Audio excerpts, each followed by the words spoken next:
Hi everyone, it's Tanaath from the Silver Legion. I want to talk a bit today about attachments and why it's important to recognize when you have them and how these can be used to use your own power against you.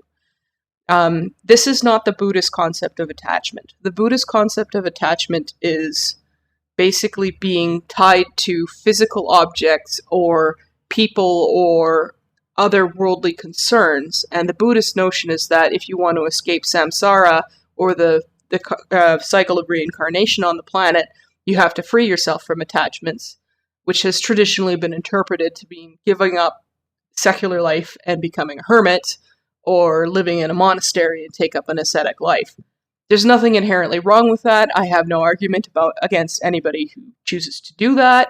I think that it's impractical or infeasible for most of us, and that there's no actual guarantee that you're going to succeed in ascending by doing that, so you could end up doing all that work and fail anyway. That's not the kind of attachment that I want to discuss. So I'm not going to focus on releasing attachments as a way to ascend. I'm more concerned about how our attachments, particularly to ideas and to people, can be used to control us or send us down a path we don't want to be. This is particularly important as the fields keeping subtle power from being accessed by the public are relaxed or destroyed, as I spoke about in my Saturn video on Saturn and Sacrifice. As I mentioned there, the natural power, and this is a natural field that is freely available to everyone elsewhere in the universe, has been blocked specifically by this planet, and a transactional system was put in place to allow only those who were willing to sacrifice huge number of people, especially children, to access that subtle power. This is why black magic has had more effectiveness than other natural spirituality. This is why the evil side, the left-hand path of the occult, has been a path to power for so many, whereas things like healing have been difficult and things like manifesting positive change have been difficult. The natural power is returning. It's slow, but it's happening. This is predominantly a good thing, but it can also cause issues as our population is not trained on how to consciously use that power and risks accidentally manifesting negative events through our attachments and inadvertent attraction. What am I talking about? Some people might be familiar with the two worlds theory, the idea that the timeline is bifurcating along two lines, one with a good outcome and one with a bad outcome, and that individuals will end up on either one or the other. From what we can tell, this is partially true. There appears to be one timeline in which success is possible, and it's possible for humanity to win, in which the universe goes on existing and life gets a whole lot better for everyone, except for those who have chosen to attempt to destroy planets. And it seems that there are many timelines that result in failure and loss of this planet and eventually death of this universe or even the entire multiverse. The hallmark of the living timeline is that it's not written in any way, so it can't be fully predicted or time-traveled or anything like that. Anyone who's a time traveler is by definition coming from a dead timeline, and may have the option to rejoin the living one. However, it's not going to look like the future they knew.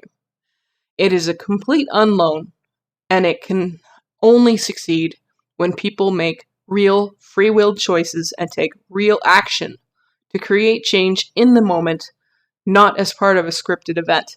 All scripts lead to failure. The dead timelines can be known, they can be time-traveled, and they can be predicted. The living timeline cannot. What decides where you end up are your attachments. I'm not talking about attachments to things and stuff, although that's not necessarily healthy. I'm not talking about healthy relationships based on love and respect. Those are never wrong. I'm talking about your emotional commitment and spiritual commitment to people and ideas and beliefs and futures.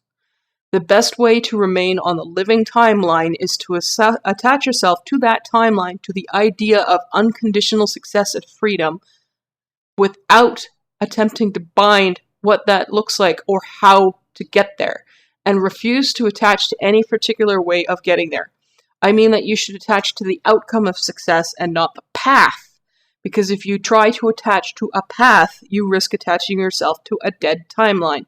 In the living timeline, the path is a mystery because it's being actively created at every moment by everything we choose to do. No one knows what success will look like because the true living timeline can't be read like a dead timeline can. Everyone has their own ideas about what it should look like, but it's really important to remember that there are many ways in which success can express, and we won't know what they are until it happens. And until then, we have to work for it. Where this becomes something to consider is that it's not wise to get fanatically attached to any particular belief system or commentator. That includes me, that includes Donald Trump, that includes David Wilcock or Corey Good, that includes Drake, that includes Patty, that includes channelers, that includes priests and pastors and imams and rabbis or other religious authorities, that includes anyone who is saying anything about what we're going and how to get there. You can listen to them, but keep an open heart and an open mind. Don't bind your energies and thus your soul to any one particular path. Keep your mind open and free. Don't become convinced of either doom or that success requires specific events or happenings. You want to be able to react appropriately in any particular situation, and you want to be able to create the best possible future. Yes, you are involved in creating the future. Every time you make a decision or an act, even if those acts seem small when you do them. Now is the time to float like a butterfly and sting like a bee, metaphorically speaking. Don't be convinced of doom. Don't be seduced by hope. Either orientation puts you as a passive passenger rather than an active participant, and it is only by being an active participant with the goal firmly fixed in your mind that you and this endeavor will succeed. When we fixate on belief systems or people, we are more likely to pull ourselves into and attach to one of those failure timelines. We often attach to ideas because we fear them. That's being convinced of doom. Or we attach to ideas because we desperately want them. That is being seduced by hope. Those might seem innocuous, but it puts you in the passive position and it puts someone else in control of your own fate. You need to be in control of your fate. And you can only gain and keep that control if you refuse to become cemented to somebody else's reality and stay true to your own. How do you know if you're attached? Well, for one thing, if you find yourself getting emotionally worked up about something, you're attached to it. If you're getting hot under the collar because somebody said something and you didn't like it, you're attached. It's time to consciously consider and examine that attachment. Identify whether you've attached out of fear or out of desire, and consciously work to detach yourself from it. Yes, it's a conscious effort. You have to have enough presence of mind to be able to identify when you're getting worked up about something, and enough self-awareness to be able to audit your own internal processes, where emotions are coming from, what's triggering them, and the logic behind them. If you're not there yet, keep practicing. If you are, then strive to do this as consistently as possible.